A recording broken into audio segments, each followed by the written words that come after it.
Hello everyone. आज की इस ऑनलाइन ई क्लास में हम लोग एक चैप्टर पढ़ेंगे, एक पोएम को, रेन ऑन द रूफ, जिसका नाम है। लास्ट एपिसोड में इसके पहले की पोएम पढ़ चुके हैं जो एनसीईआरटी पैटर्न पे बेस्ड है ये पोएम। और रेन ऑन द रूफ एक पोएम है जो इसके सेक्शन में दिया हुआ है आपके एनसीईआरटी बुक में। कोटेस किनी ने इसे लिखा है। तो रेन ऑफ द रूफ में क्या बताया गया है इस पोएम में और किस थीम पे आधारित है ये पोएम, चलिए उसके बारे में जानते हैं। तो सबसे पहले रेन ऑफ द रूफ के बारे में बता दें। रेन ऑफ द रूफ का मतलब है कि छत पर बारिश। छत पर बारिश मतलब बारिश तो वैसे छत पे ही होती है, लेकिन जो छत पे बारिश होते समय छत के टकराने पर बूंद जब टकराती है छत से, तो जो आवाज़ उत्पन्न होती है ये उसके बारे में थोड़ा सा एक ट्विनिंग को डिस्क्राइब करने के लिए पोएम को डिक्टेट किया गया है। अब बेसिकली पोएम में क्या बताया गया है उस चीज़ को चलिए समझते हैं। तो सबसे पहले ये भी थोड़ा सा जान लेते हैं कि क्वार्टेस किनी ने क्या बताने की कोशिश की है पोएम में।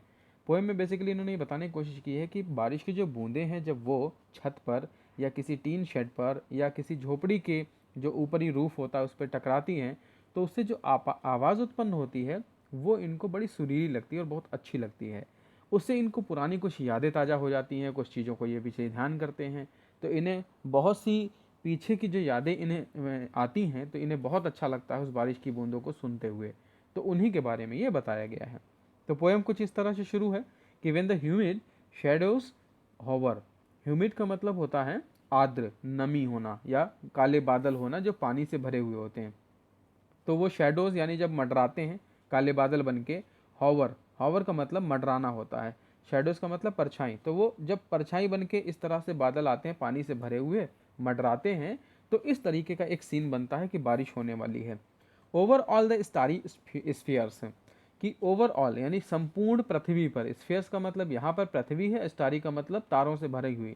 आसमान की तरफ हम जब दिखते हैं तो पृथ्वी पर आसमान की तरफ देखने पे खुला आसमान अगर है, साफ है, तो हमें तारे दिखाई देते हैं, लेकिन ह्यूमिड शैडोज जो होवर होते हैं जब बादल घेर लेते हैं तो हमें तारे नहीं दिखते हैं।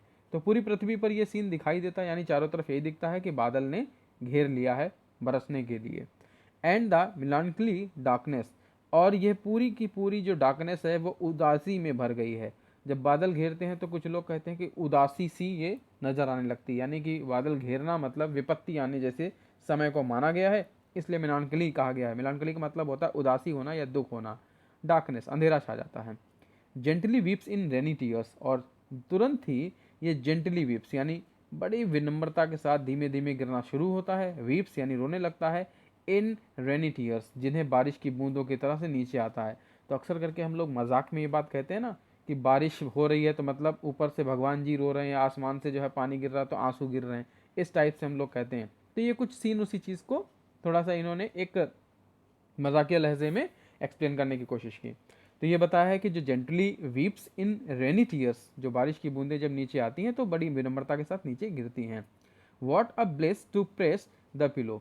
अब ये उस समय बारिश के ऐसे माहौल में, बारिश के दौरान, अब इनके मन में जो एक ख्याल उठता है, इनके जो विचार हैं कि कैसा उन्हें फील होता है, उनके बारे में डिस्क्राइब कर रहे हैं।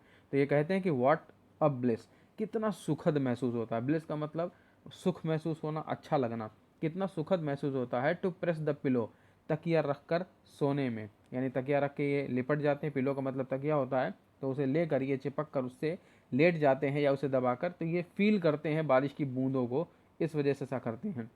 ऑन अ कॉटेज चैम्बर, एक झोपड़ी में, कॉटेज मतलब झोपड़ी में जाते हैं, चैम्बर उसके कमरे में जाते हैं, अ बेड, उस बेड पे लेट जाते हैं और ये बारिश की बूंदों को महसूस करते हैं उस झोपड़ी की छत पर। And lie listening to the patter, और जो वहाँ पर बारिश की बूंदें गिर रही होती हैं, लाई लिसनिंग, उसकी आवाज़ को सुन रहे होते हैं, जो पटर पटर की आवाज़ करके छत पर बारिश की बूंदें गिर रही होती हैं। पैटर का मतलब होता है पटर पटर की आवाज़ करना, पटपटाहट होना। तो बारिश की बूंद जब गिरती है छत पे, टीन पे या किसी चीज़ पे, तो पटपटाने की जो आवाज़ आती है उसको पैटर बोलते हैं। तो ये तकिया रख कर सो जाते हैं और इस तरह से इन्हें महसूस होता है कि बारिश की बूंदें जो हैं आवाज़ कर रही हैं। Of the soft rain overhead, और जो सॉफ्ट रेन होती है वो ओवरहेड यानी सर के ऊपर गिर रही होती है। तो सर के ऊपर मतलब डायरेक्ट सर का नहीं, लेकिन ये जो है बारिश छत के ऊपर जब गिर रही होती है तो नीचे हमें आवाज़ आती रहती है, ऐसी ये आवाज़ महसूस करते हैं। दरअसल देखिए, बहुत लोगों का बारिश जो होता है, बहुत लोगों का बारिश बहुत ही पसंदीदा मौसम होता है। तो इस वजह से बारिश के समय में या बारिश की जो एक थीम होती है जो देखते हैं बाहर तो उन्हें बहुत अच्छा लगता है, और उस लम्हे को, उस समय को अपने अपने तरीके से लोग जो है इंजॉय करते हैं, अपने अपने तरीके से सभी लोग उसको जो है फील करने की कोशिश करते हैं।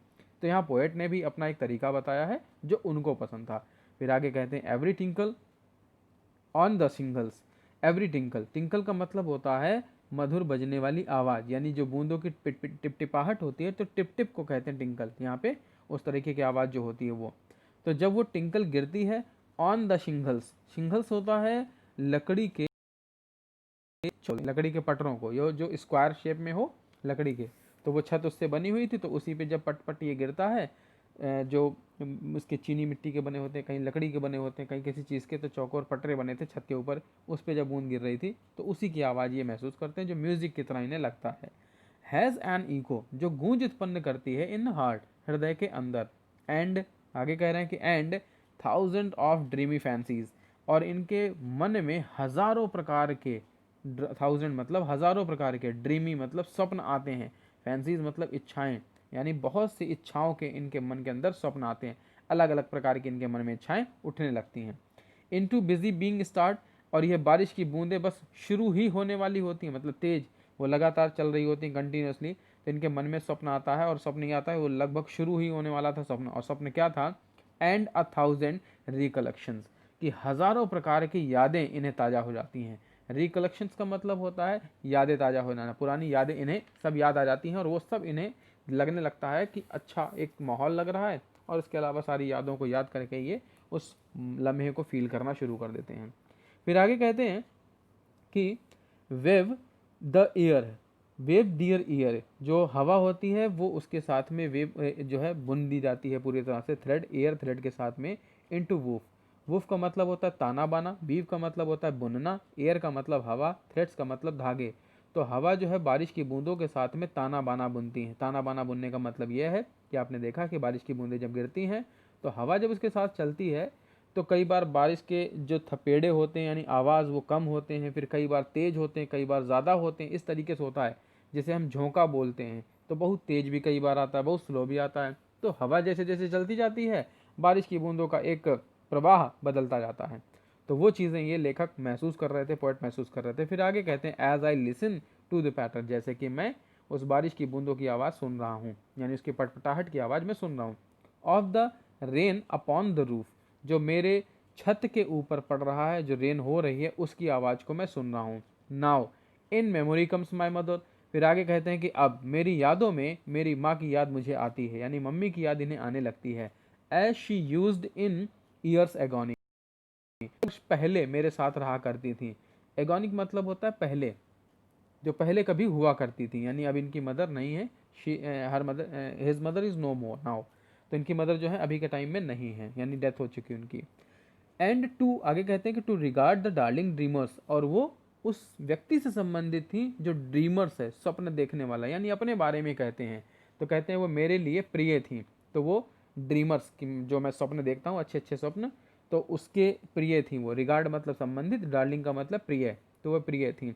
एर she left them till the dawn, लेकिन वो पहले ही, एर का मतलब पहले ही, she left them till the dawn, वह सूर्य उदय से पहले ही छोड़कर चली गई। लेकिन अब ये बारिश में उस चीज़ों को याद करते हुए फील करते हैं उस समय को, और आगे कहते हैं कि ओह आई फील हर, लेकिन अभी मैं उनको महसूस कर सकता हूँ। फॉन्ड लुक ऑन मी, कि उनका जो लुक था, मेरी ओर देखने का तरीका था, उनका जो भाव था, वो सब मैं महसूस कर सकता हूँ, यानी वो सपने देखने लगे थे अपनी मदर से रिलेटेड। फिर आगे कहते हैं as I list to this refrain, और जैसे कि मैं सुन पा रहा हूँ ये बारिश की आवाज़ों को। रेफ्रेन का मतलब है बारिश की आवाज़, लेस का मतलब यहाँ पे है सुनना। तो कहते हैं जैसे कि मैं सुन पा रहा हूँ उन ये बारिश की आवाज़ों को, साथ साथ मुझे अपनी मम्मी की याद आ रही है।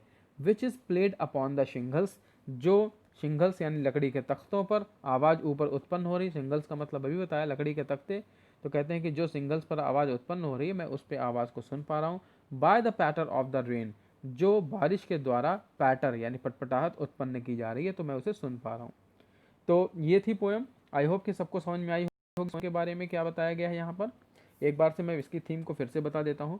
इसमें पोएट जो है वो अपने उस समय को, रेयर हैप्पीनेस को याद करने की कोशिश करता है, जो अपने आरामदायक बेड पर लेटकर बारिश की बूंदों को सुनकर महसूस करता है। तो आगे वो बताता है कि उसका मन जो है बारिश के ऐसे माहौल में ऐसी बूंदों को सुनते हुए उसका मन जो है स्वप्न देखने लगता है, हज़ारों प्रकार के सपने देखता है और हज़ारों प्रकार के ख्याल उसके मन में आते हैं और बहुत सी चीज़ें, बहुत से सपने वो दिमाग में अपने बुनता जाता है, अजीब अजीब चीज़ें, अच्छी अच्छी चीज़ें, ये चीज़। और जो उसके मन में ख्याल आता है वो मोस्ट टचिंग होता है, यानी हार्ट टचिंग होता है, उसके दिल को छू जाता है। तो अभी मैंने जैसे बताया था ना कि बारिश के समय में भी हर तरीके के लोग होते हैं, तो अपने अपने तरीके से लोग उसको एंजॉय करते हैं। तो लेखक ने यहाँ पर अपना पर्सनल व्यू शेयर किया है कि उन्हें बारिश में कैसा लगता है। तो अक्सर जब ये चीज़ें सोचते थे तो उन्हें यह भी महसूस होता था कि वह अपने बचपन के दिन भी याद करने लगे थे, और बचपन के दिन के याद करने के साथ साथ वह अपना उस समय का चेहरा याद करते हैं जब उनकी मदर का चेहरा उनके सामने हुआ करता था, और उनका चेहरे पर जो ब्लश होती थी, स्माइल होती थी, उसको फील करते हैं। तो ये सारी चीज़ें उन्होंने जो फील की बारिश के समय में, जो उन्होंने देखा, जो महसूस किया और जो ड्रीम देखा, वो सब चीज़ों को डिक्टेट इस पोएम में किया गया है।